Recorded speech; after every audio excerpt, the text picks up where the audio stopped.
Hi, everyone. Good morning. Thank you for making time for this podcast so early in the morning. Well, before we start, let us quickly name this session. So, the session is called The Leadership Edge Transformative Journeys to the Top. So, welcome here. I would first like to introduce Mr. Vishal Gupta, the first guest today, who's the Principal Investments from ICICI Prudential AMC. Hi, Vishal. Hi, Thank you for Madhu. joining us. Pleasure. Vimalendra Singh, the Chief Business Officer Residential from Mahindra Lifespaces. Hi, Vimal. Thanks again for joining us for the talk show. Then I have Ashish Dhami with me, Chief Sales and Marketing and Product Design from Raheja Corp Homes. Thanks, Ashish. Thank you for having me.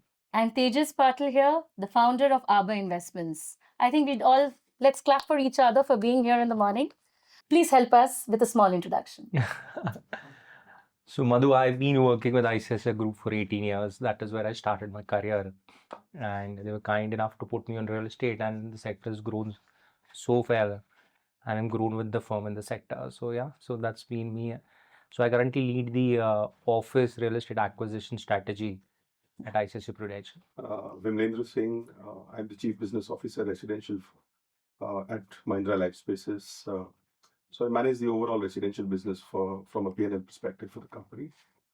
Not a real estate guy, because given I was 13 years into banking, so I made a shift into real estate post 13 years into the banking world. And very excited to be part of real estate, given that what it is doing currently and its importance in the overall economic journey of the country. True. And very, very excited and optimistic about the future, and look forward to more discussions with all of you. Well, hi, Ashish on the side. I've been with the residential business of Raheja Corp for the last 6 years now. And very similar to the journey Vimalendra has had, I've been a career banker post making the shift, but I've spent almost more than a decade and a half now in real estate. And the journey has been truly enriching in terms of taking the skills of distribution, which I learned the ABCs for, moving into roles which are more to do with getting closer to the consumer in terms of ensuring now that I look at not just the consumer verticals, but I also look at design overall. Lovely. So the idea here is, because as a business, we are a very consumer focused, consumer centric business where product is right at the center. I think that's an important edge that a consumer facing role needs to have. Sure. And I think that's it's a very different kind of a role, which is unlike any other organization, wherein the sales, marketing, customer CRM guy is also looking at design. So I think that's the front and center of our business. And I think unlike the rest of the industry, which is going leaps and bounds, where scale is a new normal, for us, scale really means getting closer to the customer and having an edge in terms of what he wants in terms of quality of life.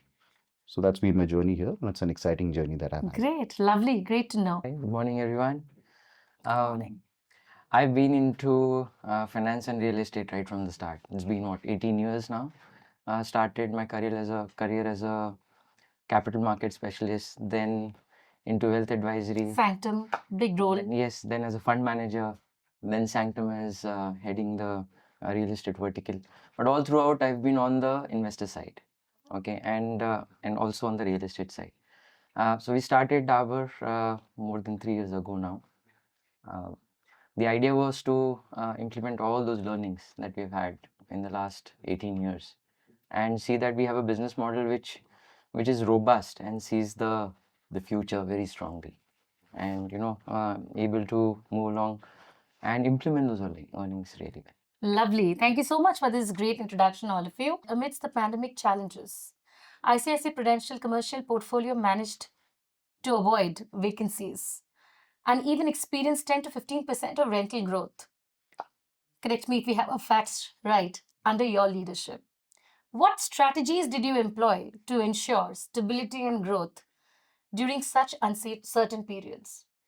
So Madhu, the period was very, very uncertain. So I think what has really helped us stand apart has been our processes, honestly, and the result has been just a thing which has happened out of it. So what have we been very meticulous in selecting assets into markets where the demand has been primarily been higher than the suppliers. So that has really That helped us. equation has helped you. That equation has really helped us because I think real estate is a very, very cyclical sector, is what we believe. Correct. And if you are in a right cycle at a point of time, you're obviously will be better placed vis-a-vis whatever headwinds you face.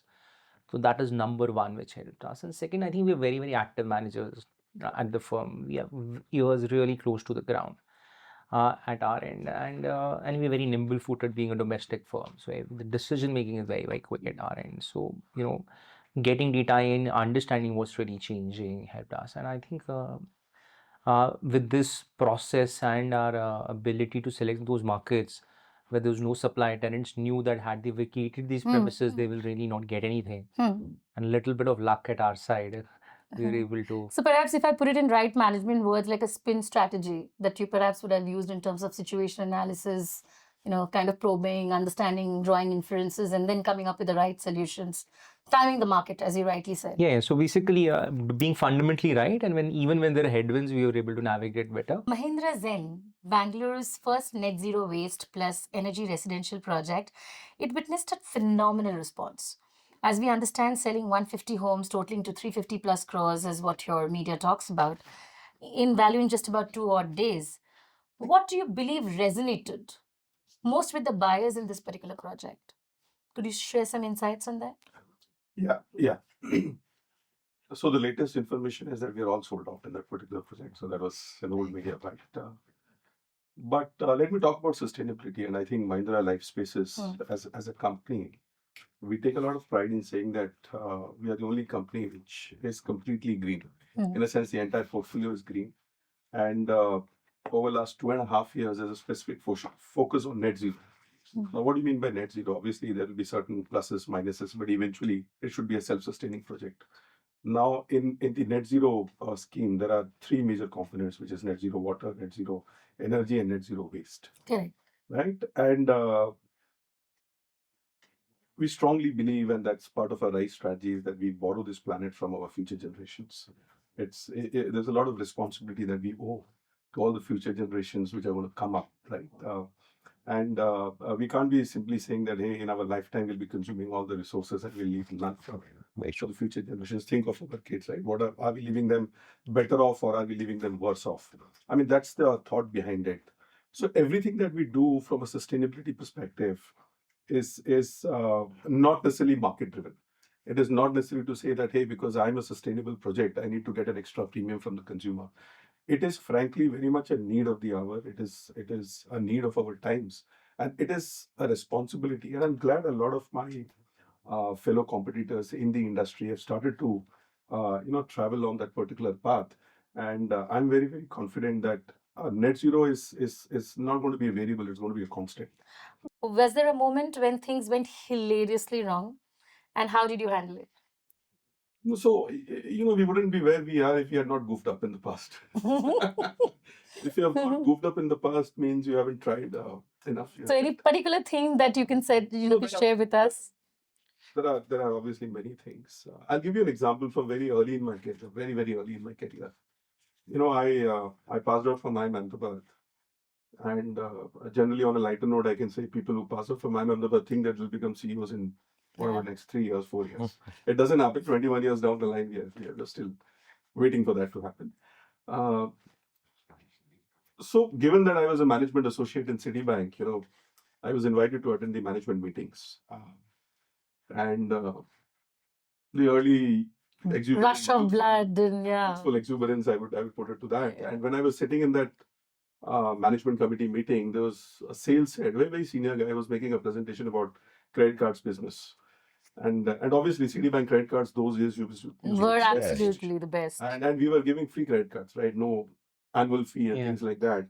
And then when he showed the performance of the salespeople, somebody sold 5 cards, somebody sold 7 cards, somebody sold 10 cards. So I was wondering, the best card in the world, no AMF, free lounge access, free golf access. Why can't we sell 1 card a day? And the power of restraint I learned that day. So I shouldn't have spoken up. But I said, this is not a good performance. And my country manager, country head was a very wise guy. He didn't say anything to me that day. he called me the next day and said, "Hey, Vimal, why don't you move to sales?" I started in marketing incidentally. So one was I was in credit card marketing. Yeah. And he says, "Why don't you move to sales? It's quite an exciting field." Yeah. I moved to sales, and no surprises. Very soon I realized even the free card to sell it one card a day is very, very difficult. So the learning that I had is many a times, we may never truly able to appreciate what others do till the time you actually do that particular role. Absolutely. Theoretically, things seem to be so logical, so correct. Correct. But practically, when you're actually doing it, the world is very, very different. So that was my learning, and I hope I can pass on that learning. Amazing, amazing. Vivaria, with a 1700 crore project in Bangalore, which has got a huge potential, has generated remarkable buzz. Could you walk us through the vision behind this project and share your future plans for Bangalore ahead?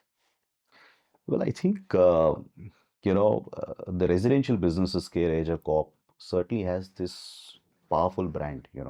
As a business, we really don't make too many projects with the Raheja name put up there. We look at each of these assets that we developed in the past and think we did it so well. Can we repeat it? So Vivaria is one such strong brand that we have within our portfolio, which was born out of Mahalakshmi maybe in 2008. Oh, But we loved the fact that that project we fought off temptation over business cycle. We had Vishal talk about cyclicality of this business. The cyclicality of the business for a lot of developers means, can I go asset light when the chips are down? I think we stay put in a sense that we went from tower to tower. We built 5 towers, and funnily though, they all look the same today. And this has happened over a period of 15 years. The last we delivered in 23, the first we started in 2008. yeah. So it's been a 15-year journey, almost 2 million And you've square made feet such a remarkable delivered mark in in this Mahalakshmi. Yeah. And we fought off all those temptations. And today, look at the way that we've seen it play. We've seen it play during the downtimes. It was the best defensive play you could have had in the country, wherein that asset never dipped in terms of value. And when there was an upside, it was an exponential upside that people have. It transformed that location. So it was a very powerful brand for us, even when we launched our Bangalore project.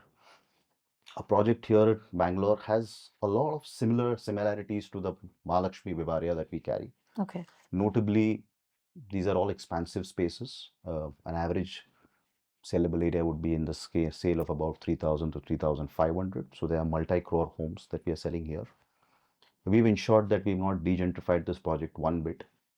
We've ensured that we've always stood the test of time with our customers. The project possibly saw some of the most difficult phases, including the pandemic, wherein this project essentially was on the books of our hotel company, and we all knew what happened in the pandemic.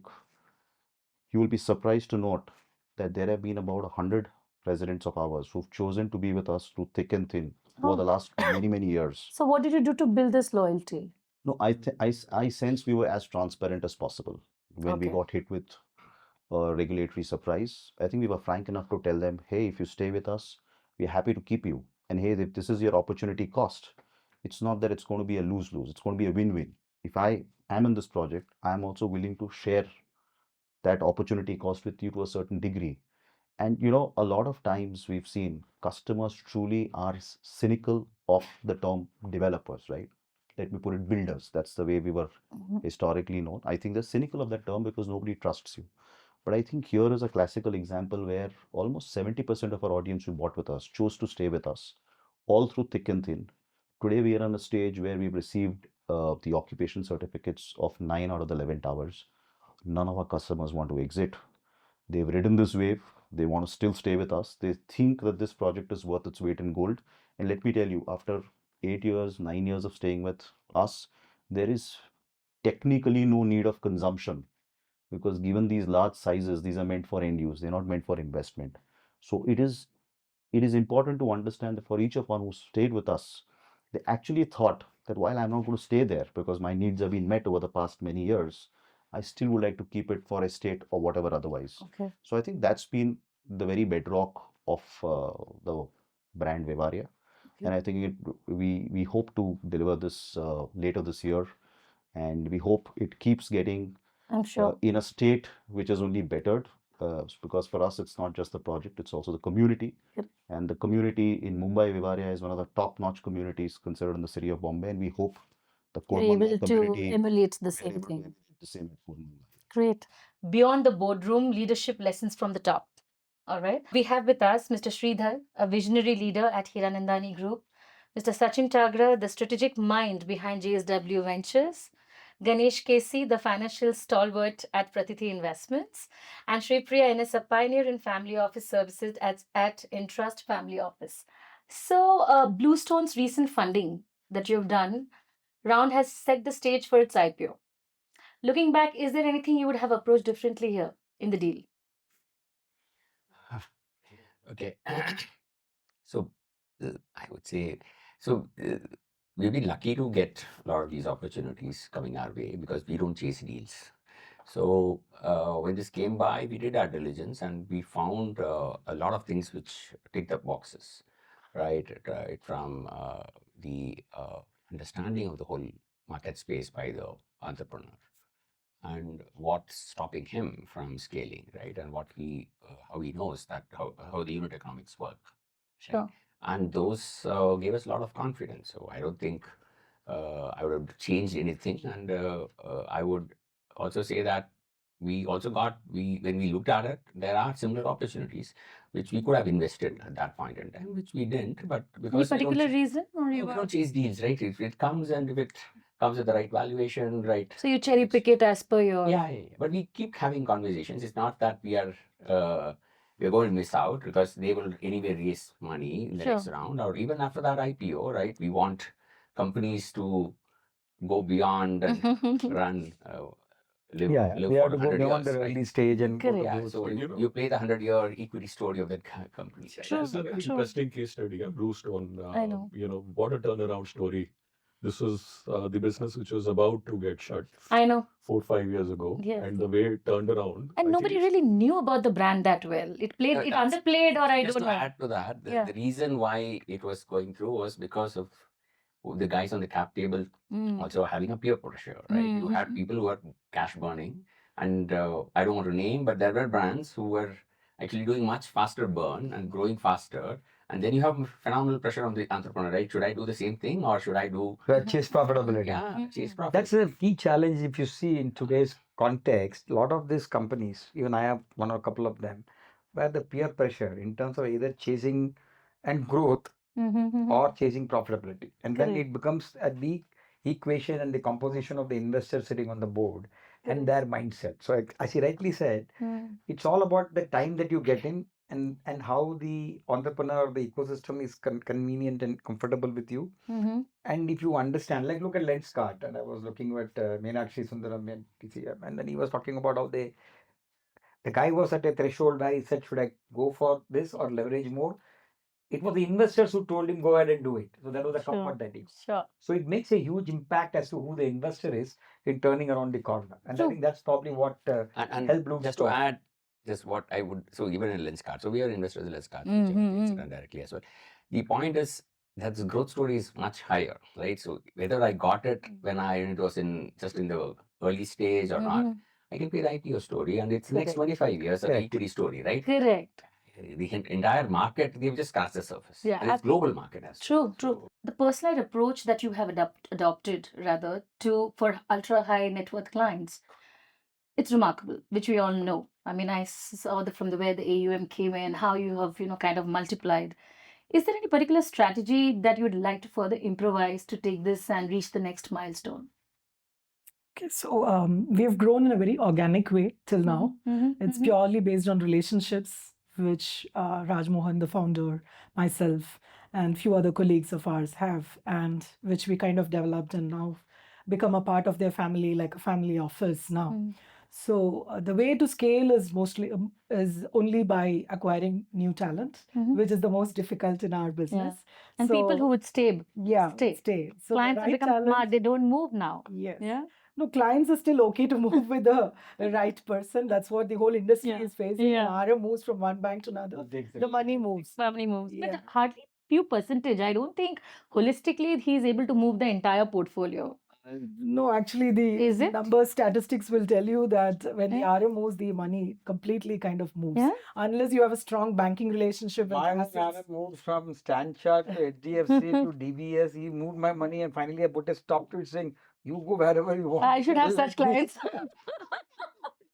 No, because what happens, we don't, most of the clients, it's more personalized, right? So Yeah. she's not going to meet all the clients, so she's going to get her manager to meet some client and manager. Yeah.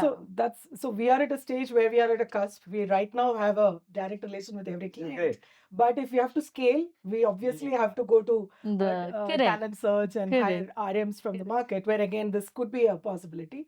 But the difference from the normal distributor or the banks and the wealth managers and us would be we act as an advisor and a family office custodian. Hmm. So the money can still continue with the wealth managers. We can come as a super advisor, Got it. advising them. So we are not a competition to the wealth managers to that Yeah. sense. Okay. So the money can That- continue with 2 or 3 wealth managers Yeah. because typically every client who has got 100 crores or 200 crores would already have Correct. existing banking relationships or Sure. private banking arrangements, right? So we do not continue, we do not shake it as such. We will slowly, make a system, make a process in place. As I said, the investment policy framework and everything, and then gradually advise the investment process. And then if there is a merit in any direct investment, which we are catering to other family office clients, then the money gets allocated to us directly. Otherwise, we just remain as advisory, advisors, Advisory body. and they can manage their money through their wealth Oh, management. nice. funds. So like what we have done in the family office exactly, we have one guy consolidating all the wealth, Yeah.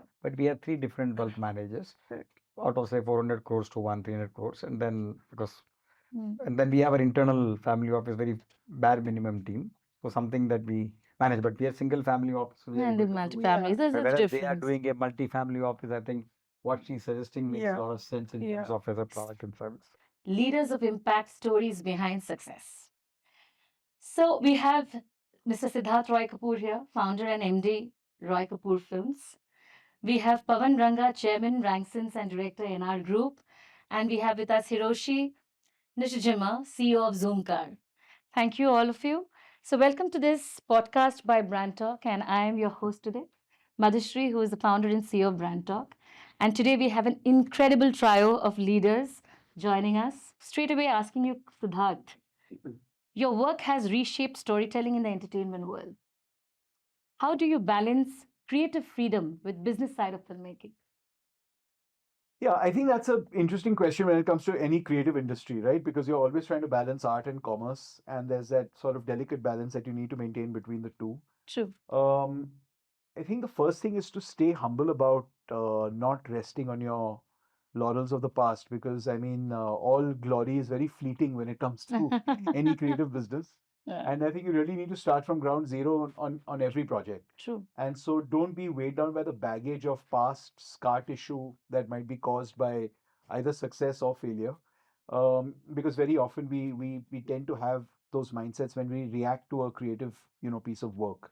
And so I try to be as objective as possible and Hmm. remove any of the baggage of the past. Mm. For example, if I might have done a comedy just recently that hasn't worked at the box office and I'm here in another comedy, I might laugh my head off and then say, no, but I mean, Mm-hmm. do I want to do another comedy? But actually, that might be the one to do. Yeah. It's just that it's coming on the back of one that hasn't worked, right? Sure, true. And I think that's where we often let our inborn prejudices come in the way.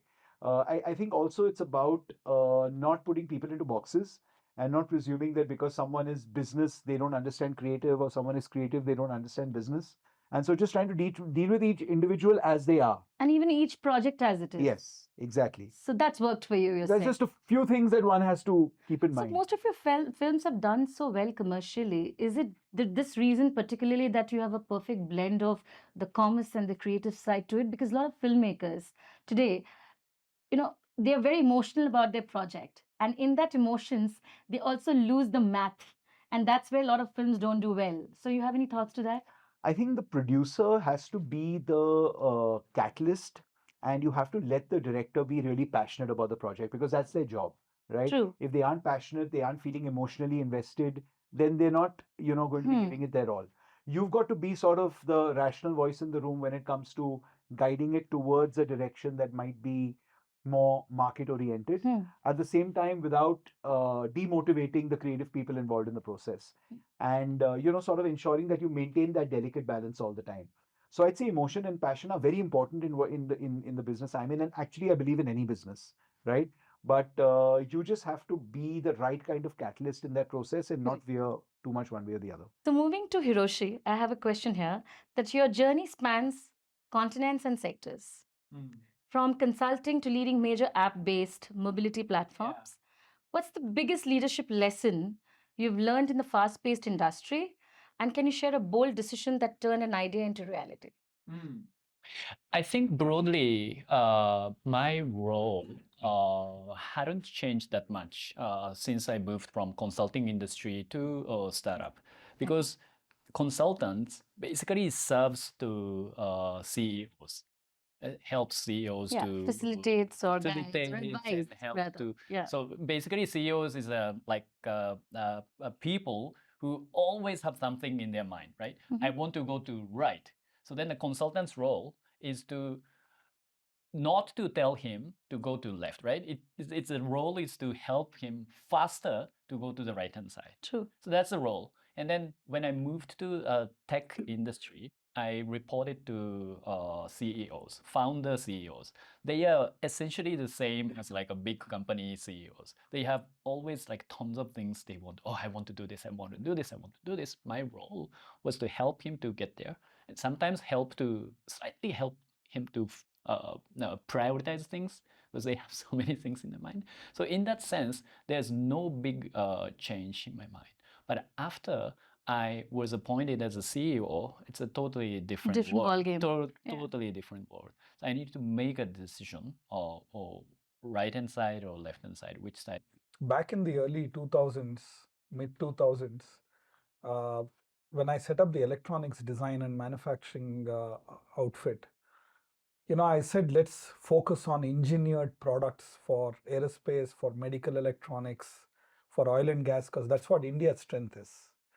Because the consumer electronics were all going to China, and China was super efficient. True.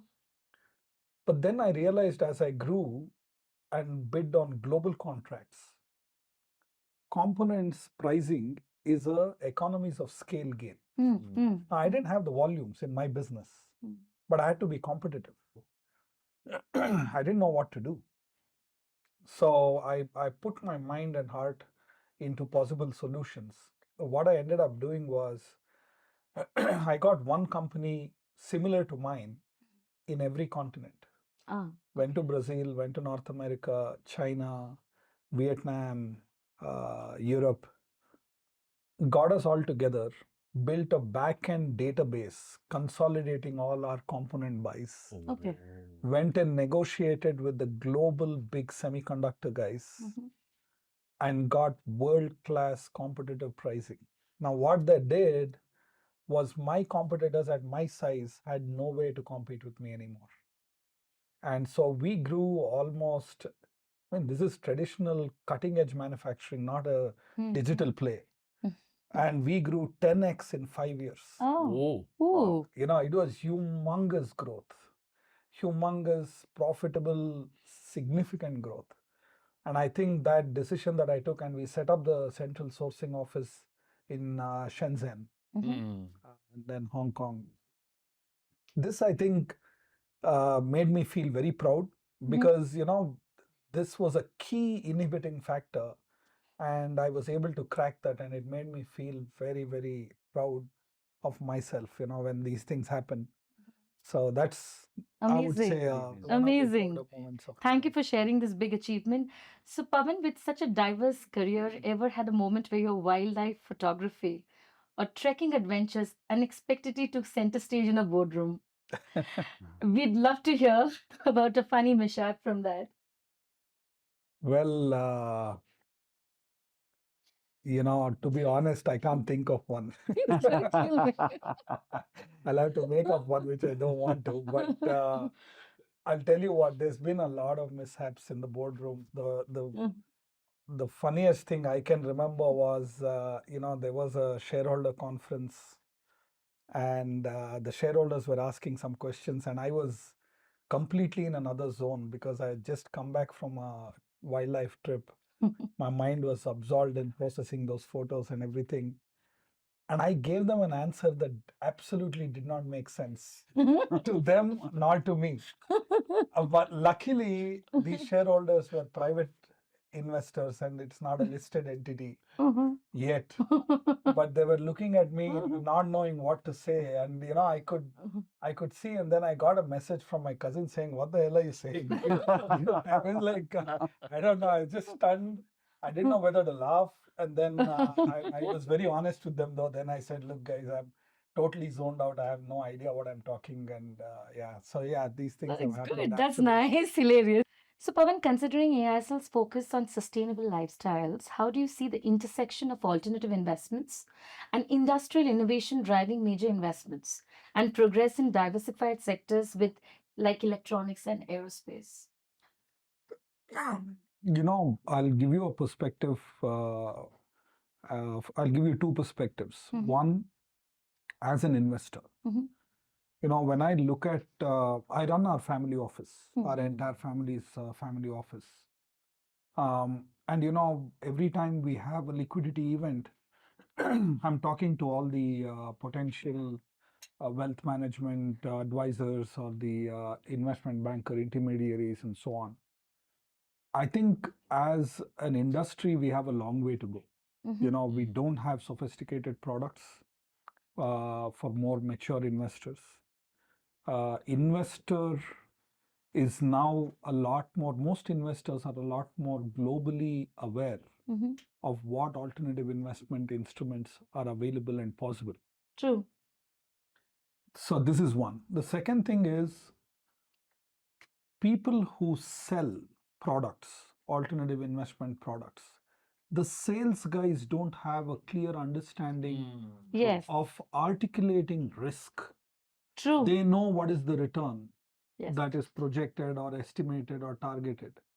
But ability to articulate and understand risk for an investor is the key role of that intermediary. Absolutely. And this I have seen has a major gap.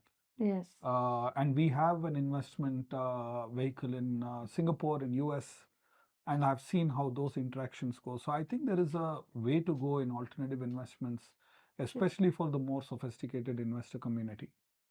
That is from an investor standpoint. As somebody who's running a company that is having multiple companies, some having private equity in it, some on the verge of going IPO, some with debt capital and so on. Again, I have seen, for example, defense and aerospace, right? Any industry that has a long gestation has a challenge of working capital. Yes. And then if they're growing fast, then that gets exaggerated. Now, the banking system in India does not have a solution for this. They don't have a product. True. Now, the alternate investment market is what should come in and plug this. Absolutely. So the NBFCs, have a quasi little bit of an idea. The non-traditional AIFs are trying to plug it, but we're trying to find a way. But what I've seen as a good part in all of this is that the funding community, whether it's the equity funding, debt funding, or the alternate investment funding community, they're open to adapting to this change. And they're also looking at sunrise sectors today. Correct. Yeah. And they're looking to learn from how, what kind of solutioning can be provided. So that's the good part. Yes. As somebody who's looking for investments, and that was a perspective as an investor. Lovely. So what an insightful and thought-provoking session this was, and I sincerely thank all of you for spending this time. You were running short of time, still you gave me so much, so really grateful for that. So your contributions to cinema, mobility, and diversified industries are really, really very inspiring.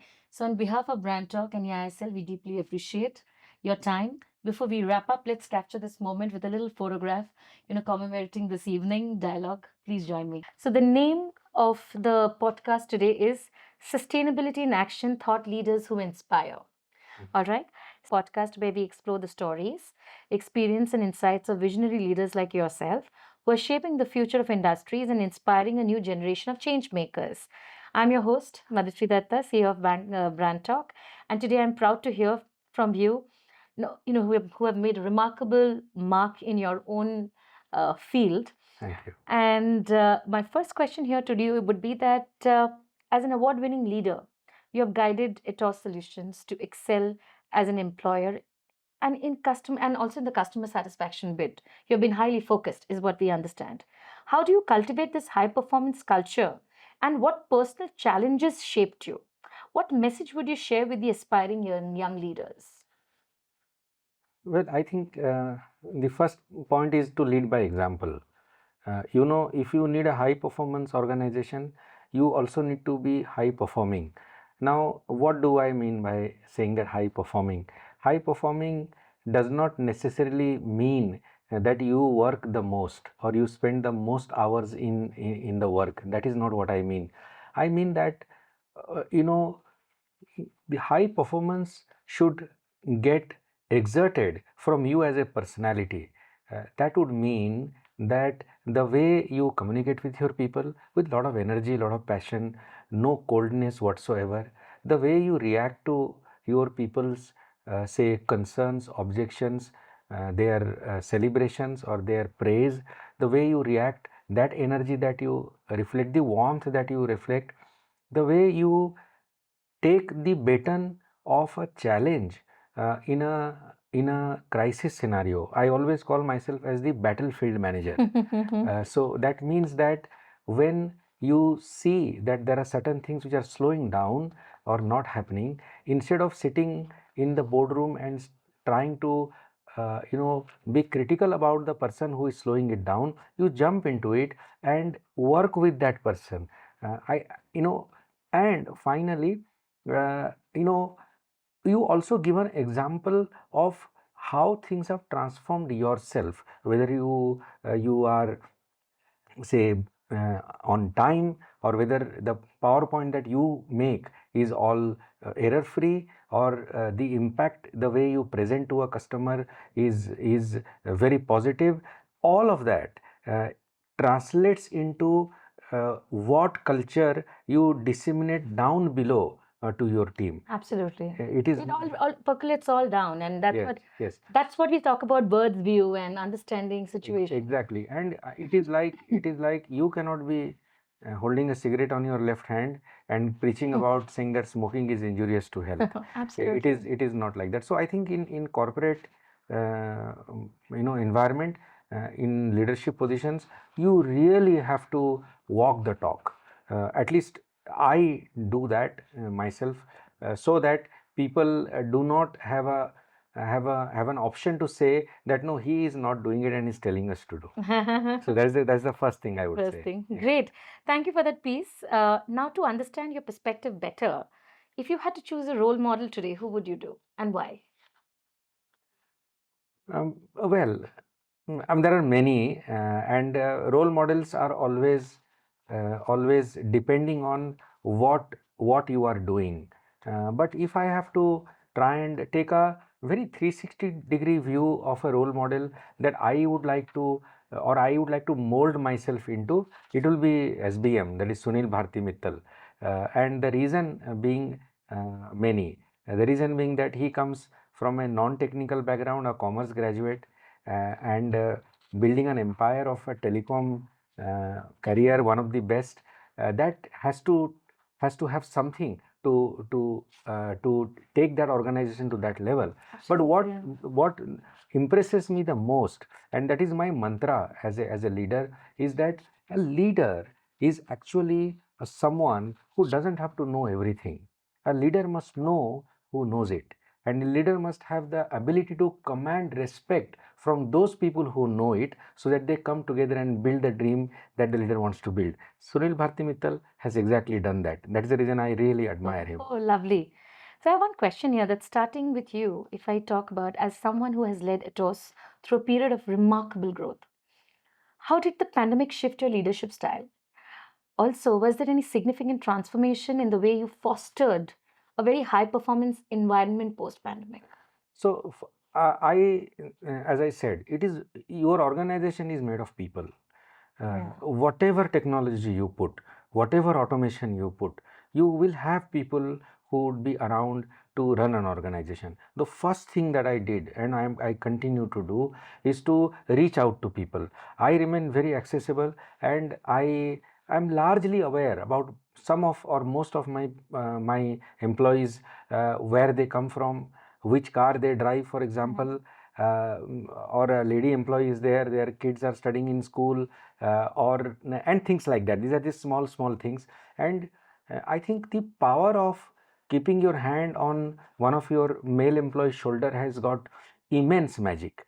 When you walk around on the floor and keep your hand on the shoulder of one of your junior employees, saying that ki aur kya chal raha hai, and that has got, and sab theek hai, and then that magic has got immense amount of motivation. Camaraderie also, Yeah. to a great extent. And same thing goes with our women employees, where you understand that they are real multitaskers. Women, in my opinion, are able to do things which I am not able to do. At least let me not go to men, at least to me. Okay, so they are able to take care of home, and they are able to take care of their family. They are still able to work, and we expect them to do exactly the same that others do. So that bit of walking around and appreciation has got real magic, I would say, and that has been one of my biggest strengths of uniting people, putting in a lot of transparency among them, and telling them that you you need to be bare totally when you are working, so that there is no backbiting, or don't talk in behind. Whatever we are in front, good, bad, or ugly. And last point is that I always tell my people that you are lucky, or somewhat lucky, that we are in an organization where every month we have got fixed paycheck that comes.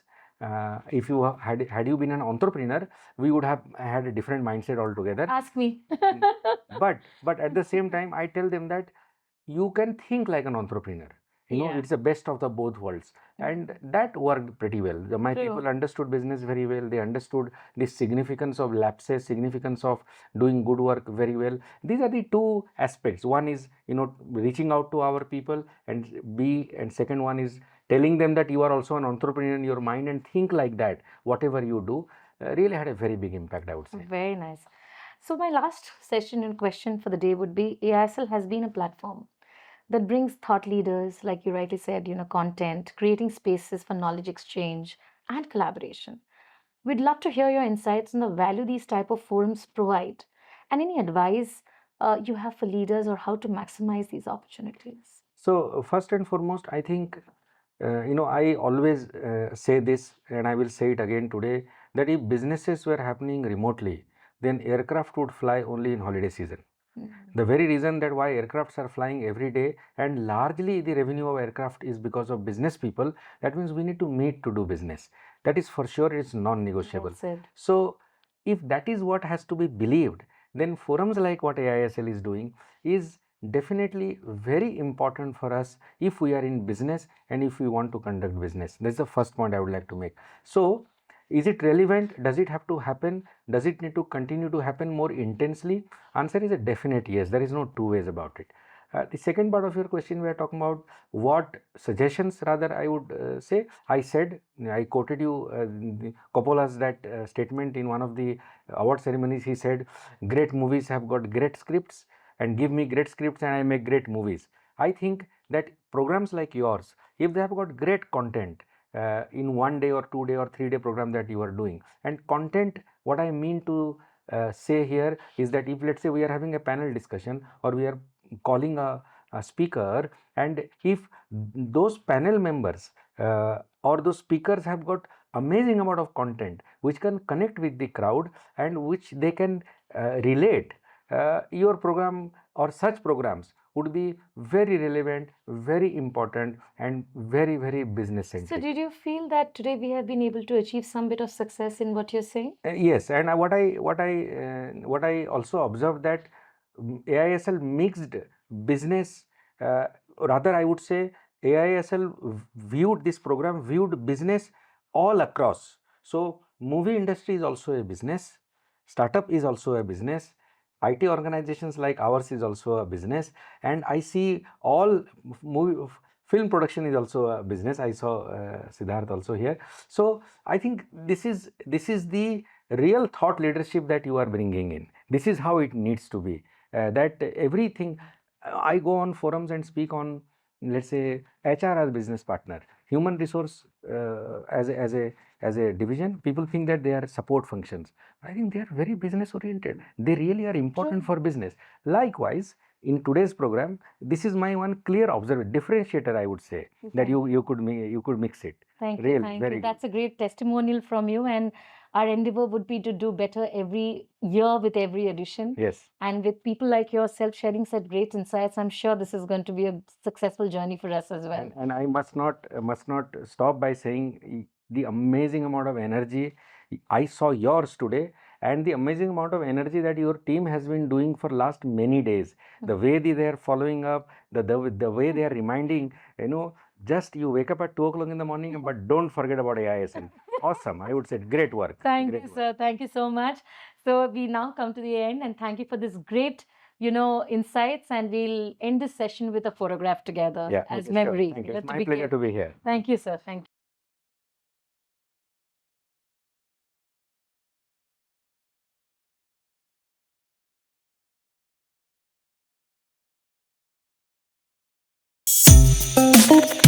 you.